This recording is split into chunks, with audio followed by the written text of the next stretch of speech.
কোটা সংস্কারের আন্দোলন এখন রূপ নিয়েছে সরকার পতনের আন্দোলনে।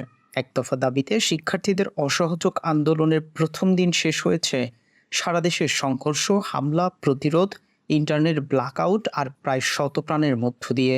দেশের আন্দোলনের খবর বেশ গুরুত্ব পেয়েছে আন্তর্জাতিক গণমাধ্যমগুলোতে।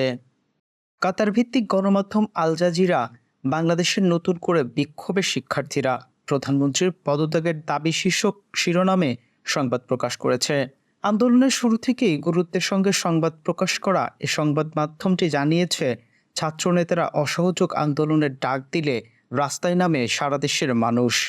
ব্রিটিশ গণমাধ্যম বিবিসি বাংলাদেশের সরকার বিরোধী আন্দোলন, নিহত ৭০-এর বেশি, এমন শিরোনামে সংবাদ প্রকাশ করেছে।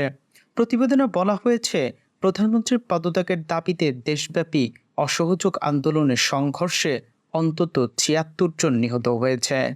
সরকারের পদত্যাগের দাবির মধ্য দিয়ে আবারও বাংলাদেশের সহিংসতা শুরু, এমন শিরোনামে খবর প্রকাশ করেছে প্রভাবশালী মার্কিন গণমাধ্যম অ্যাসোসিয়েটেড প্রেস। বাংলাদেশের সংঘর্ষে অন্তত ৭৩ জন নিহত, কারফিউ জারি, এমন শিরোনামে সংবাদ প্রকাশ করেছে রয়টার্স। তুরস্কের সংবাদ মাধ্যম টিআরটি ওয়ার্ল্ড বাংলাদেশের নতুন সহিংসতায় বহু মানুষ নিহত, আন্দোলনকারীদের প্রধানমন্ত্রীর পদত্যাগ দাবি, এমন শিরোনামে সংবাদ প্রকাশ করেছে। নতুন করে হিংসায় জ্বলছে বাংলাদেশ, ১৪ পুলিশ সহ অন্তত ৯৭ জনের মৃত্যু, সন্ধ্যা থেকেই কারফিউ, এই শিরোনামে খবর প্রকাশ করেছে প্রতিবেশী দেশ ভারতীয় সংবাদ মাধ্যম আনন্দবাজার পত্রিকা।